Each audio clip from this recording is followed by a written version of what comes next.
I'm Marisa Norcross. And I'm Dave Freund, and this is The Next Page. Good afternoon, Marisa. Good afternoon. How's it going? It's going great. I'm excited. You know, Marisa, the sun is shining again. I wasn't going to say it, but that's what I was thinking. Our listeners are going to think that we record this in San Diego. Yes, where you're headed soon. Where I'm headed to this weekend. But no, it is beautiful sunshine. Mm-hmm. And that's what we love. And, you know, I said to my mom, who's getting ready to head home next week from Florida, I said, you know, the daffodils, you can almost, I think I could watch the growth. It looks like they're an inch taller every day when I look out the window. Yep. We have a few flowers outside, and I'm no gardener, so I don't know what they are. There's purple ones and white ones. And every morning Isla looks outside and she says, the first flowers of spring are here. Oh, that's awesome. So you're teaching her well that that's what happens in spring. Mm-hmm. Yep. And so are they low to the ground or are they tall? They're low. But they're growing. Yep. So they're probably crocuses if they're more of a lower kind of thing. Probably. But we go out every day and we admire them. And awesome. She picked one of them. So now we have one less than we did. But that's all right. Yes. More will grow. Mm-hmm. So today we're talking about what it takes to be a leader. Yep. We gave the folks a heads up last week that we would do this, and this is the first part of what's probably going to be a 3-part series. Mm-hmm. And I kind of had this desire to write about it and talk about it because I don't think people think about growing as a leader or what they could do to become a better leader, to develop their leadership skills. You know, there's the question that everybody asks, so are leaders developed or are they born? And the answer to that question is yes, because everybody's born. You know, but for us to become a good leader, we have to put effort into it. There are no naturally born amazing leaders that get it. We've got behavior profiles that might give us a bias toward leadership, but yet that doesn't mean just because you are one of those 2 behavior profiles that you are a leader. Mm-hmm. So let me just touch on those real quickly, the behavior profiles. So if you're a high dominance or high influence behavior profile, by nature you are more extroverted. So you very probably would be more outgoing, more of a take charge kind of person. The interesting thing about those 2 behavior profiles is areas where every behavior profile, a strength becomes a weakness if it's overused. So, and that really relates right into the leadership piece. So a high dominance behavior profile is someone who is very direct. They're outgoing in terms of, you know, speaking up. They make decisions quickly. They're very confident. Well, their confidence can come across as arrogance. And so they become somewhat condescending because they want to get things done, and they're impatient with people. So right there and they're impatient because they want things to happen quickly. Mm-hmm. And they come across as being angry and not liking people. So here they have this bias toward action. They really want to be a leader, but they don't come across as valuing people. The high influence behavior profile, they're the ones that love to be the center of attention. They're outgoing. They're inspirational. They love to be around people. They love to talk. They love to socialize. They think that they can persuade people or convince people to do whatever they want done. Now that sounds like a great leadership skill. However, they overuse that persuasion, that interacting with people. And oftentimes they will take shortcuts on credibility, which is a character issue, which means that's a chink in your armor, so to speak, as a leader. So those strengths actually become weaknesses if we're not careful. So I use that as an example of just because you're not extroverted, just because you don't want to always take charge, doesn't mean you can't be a great leader, because leadership is developed, it's not born. So would you say that, like, anyone can be a leader, everyone can be a leader, everyone is a leader? Where do you stand on that? Anyone can be a leader. And I would go as far as to say that everyone should be looking for areas where they can lead others. Mm-hmm. Right, because it So, doesn't mean that you're, leading an organization. There's No, plenty of other ways to lead. exactly. Parents, moms and dads need to be leaders at home. Mm-hmm. Just because you don't have a position in corporate America doesn't mean you can't lead in your faith community. You can't lead on your school board. Just running for the school board and taking a seat on a school board is a leadership position. It's really and we've talked about that in podcasts, and I interviewed Charlie Borgognoni from the Central New York School Boards Association. Mm-hmm. That really is the purest form of democracy that we have, where we literally as residents vote on taxes to be spent on our children's education and the education of others. So that's a perfect example. Coaching is leadership.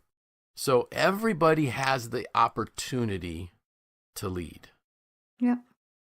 And yet I think that we really, and I've said this before, and I really believe it, we have a society that is starving for true leadership. Mm-hmm. And kind of as we unpack these 3 podcasts, I think people will know what I mean by that. We're starving for it in our organizations, in our corporations, in our companies, everywhere, in our country, in our local communities. We are starving for true leadership. So I have a question that might throw you for a loop a little bit. That's okay. Thinking about this idea that, everyone can be a leader and should be looking for opportunities to do so in their gifted areas, both in the community and at work and at home. Where do you think, how do I say this? I guess, do you think that schools for young people have the opportunity to kickstart this? Because if you think about extracurricular activities or student government clubs, things Sure. like that, do you think there's any correlation between students that get started early in middle school or high school involved in those programs and their abilities to lead in the future as adults? Yeah, I do. Absolutely. So leadership is influence, nothing more, nothing less. Mm-hmm. And if the younger we are, the younger we learn to know how to influence and connect and interact with people, the better we will be at it. And I love how you said in their gifted areas.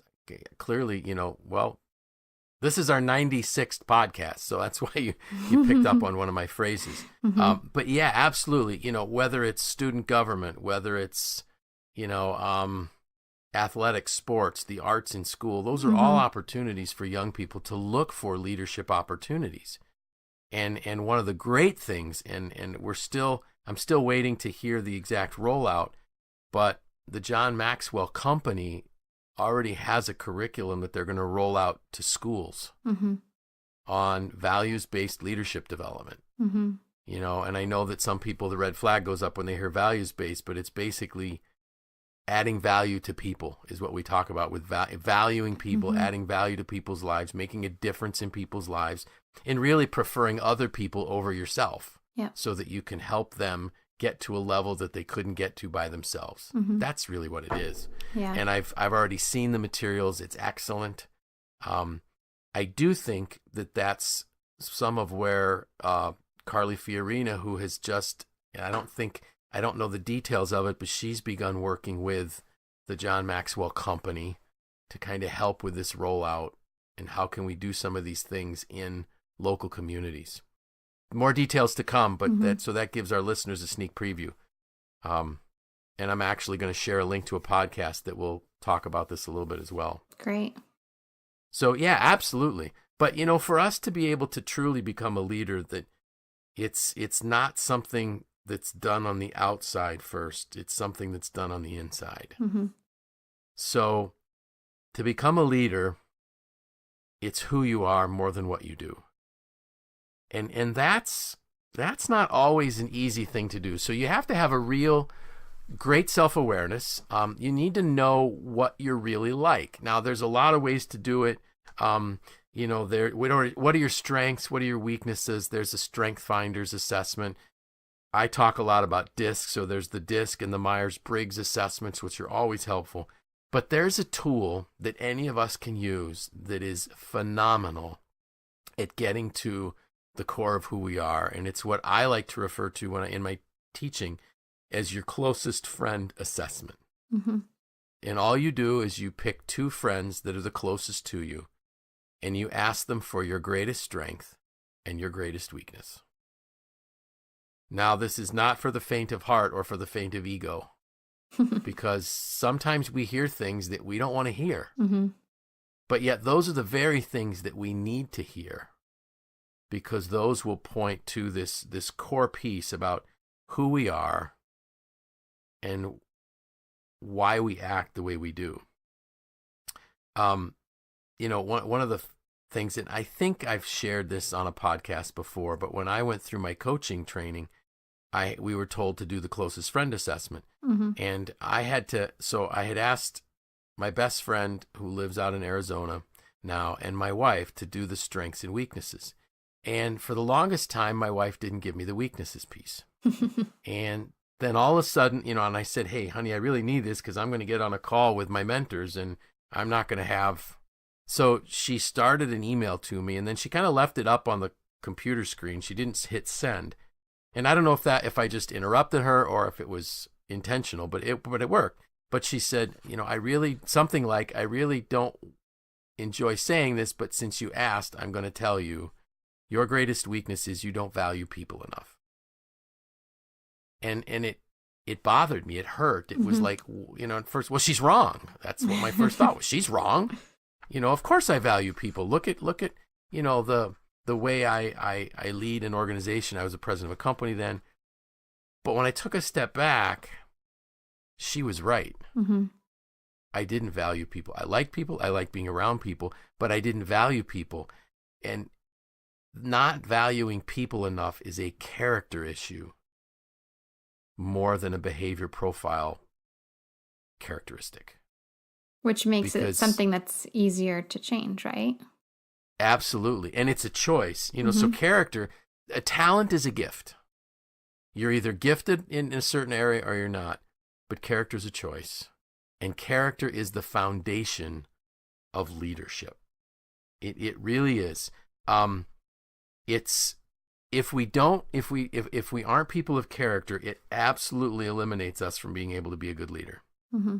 And in fact, just this morning, this is the podcast that I was listening to that I want to share a link to in the show notes. So please go to the show notes.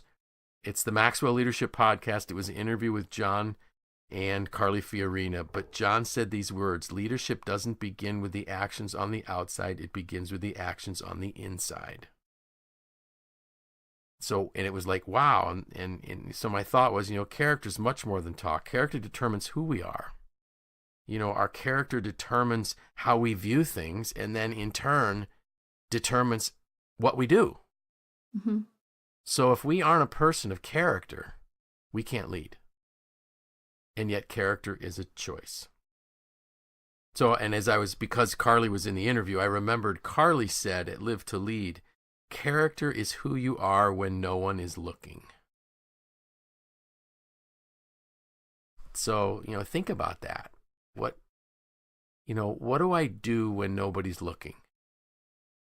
It's tax season. So how accurate are we on our income taxes? Can we claim an extra write-off for this or that? Do we just estimate up instead of down, be accurate? That's a character issue. Mm-hmm. Well, it's the government. The government shouldn't be taking my money anyways. Well, but it's the law. And just because nobody knows, does it make it okay? Mm-hmm. That's a character piece. And I kind of use as an example that I think a lot of us, could relate to. So what would you do if nobody ever found out? And you knew nobody would find out. Again, that's revealing a character piece. And it really is the foundation. It's the foundation of all leadership. And if you look at failings in leadership, where leaders come apart or where organizations crumble, it almost always is an issue that is not dealt with regarding character. So how could someone go about addressing their character flaws? So I think the first piece is that, well, you have to make a choice. Mm-hmm. And so we ask someone, a closest friend assessment kind of thing. That's a great way to do it. Another one is to, just take an honest time, go get your cup of coffee and sit out on your deck and just ask yourself, do you behave the same when there are people around than when nobody's around? And that's one of those key parts. And will I be rude to a stranger but not to someone who might know me? Mm-hmm. That's a character piece. So if I'm walking through the airport and I cut in front of people, that's a character issue. Yeah. So what I think to do is, I'm talking faster than I'm thinking. So, in John Maxwell's book, The 21 Qualities of a Leader, he says, you got to look for cracks in your character. Mm-hmm. Where are they? All of us have an area where there are cracks in our character. Are you a type of person, so if you're at work and you're expected to be there till 5 and there's nobody there, if there's nobody there, will you leave a few minutes early because you can? That's a character issue. Mm-hmm. And I'm picking some of these that might be a little bit more innocent, if I could call it that. And then you want to look for patterns.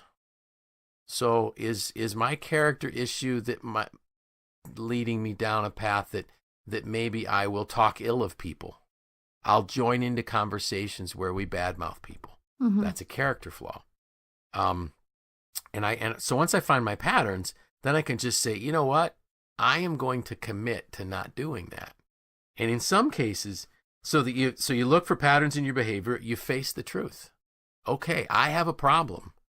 I was listening to another podcast yesterday as I was driving to a school board retreat. So I'm driving down 81. It was a beautiful afternoon to be driving.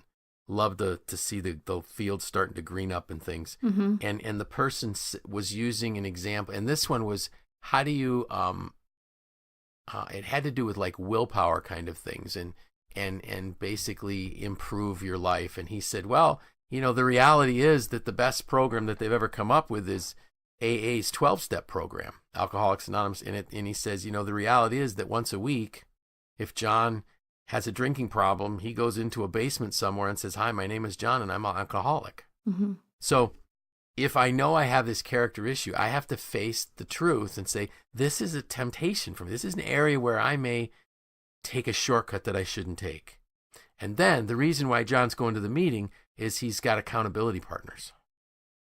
So pick accountability partner. Mm-hmm. My wife is my accountability partner when it comes to my public interaction with people.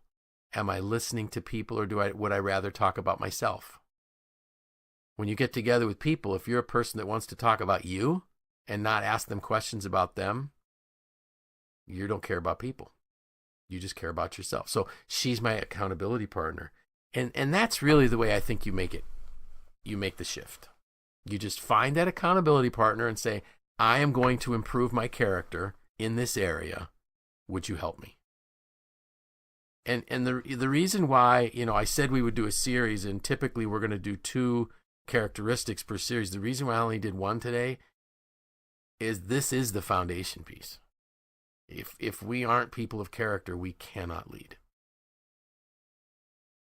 Now, somebody's going to ask the question, well, did Hitler have character because he led? He was evil. Mm-hmm.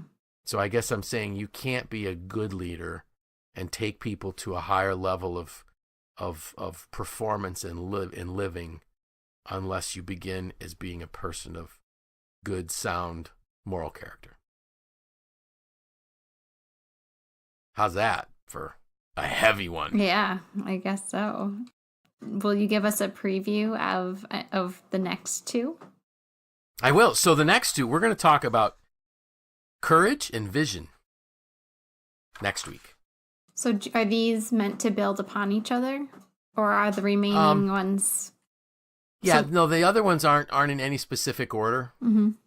but I needed to get the foundation piece out, which is character.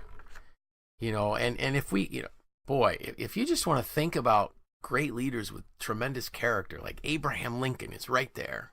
Mm-hmm. And here's another one that, boy, this is going to be like the major downer podcast. People who lead with character are oftentimes criticized, maligned. I mean, if we could go back and read the newspaper clippings about Lincoln, mm-hmm. we would be shocked at what people said about him. Mm-hmm. But look at what his core values were. The value of human dignity. That our founding fathers said that, all men are endowed by their creator with certain unalienable rights, among these are life, liberty, and the pursuit of happiness. Didn't matter what color they were. That was one of his guiding principles. Mm-hmm. And he was willing to take a stand for it that in the end cost him his life. Yeah. But the other thing is, so he took the risk of standing on his character. It cost him his life, but he saved the Union. Mm-hmm. So, the greater the risk, the greater the return. Guess that's another way to look at it. Did anything I said today surprise you about character? No, I don't think so. I think because we've talked about character before. Yep. I think we did a whole episode on character, so I don't think anything surprised me. I'm excited to see, how the series progresses. Right. And I think, we should encourage people between this week and next week to, do that assessment. Either the self-assessment, sit down and yes, grab a piece of paper and like put pen to paper and ask, am right. am I who I really am? Right. And then, if you have the opportunity, it'd be great to do the best friend test or to take a look at, if you've done a DISC assessment recently, look at that. If you've done Myers-Briggs, pull that out and kind of just check in. And I think the DISC assessment too can be interesting because we have our perceived self versus our actual self, which is exactly, the question. Right. Do I behave the same when people are watching versus when people aren't watching? Right.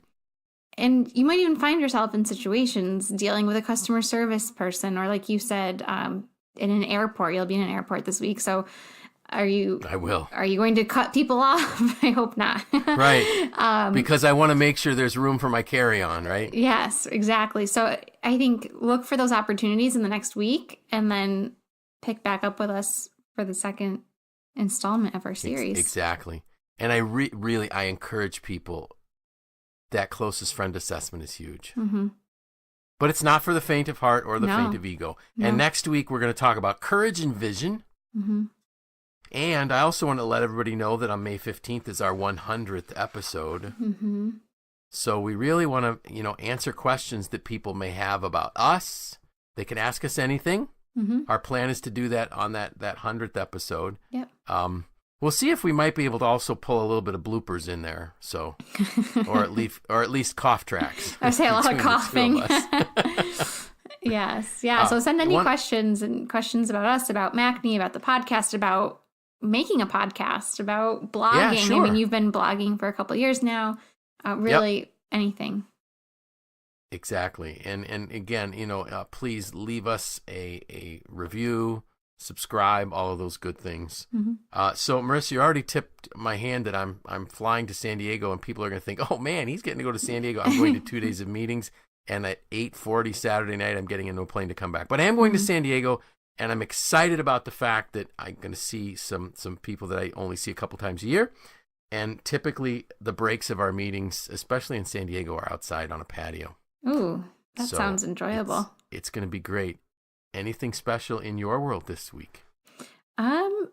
We just had family here, so we're missing them and getting the house back in order, and then celebrating my family member's first birthday this weekend. Wow. So that's exciting. Awesome. Yeah.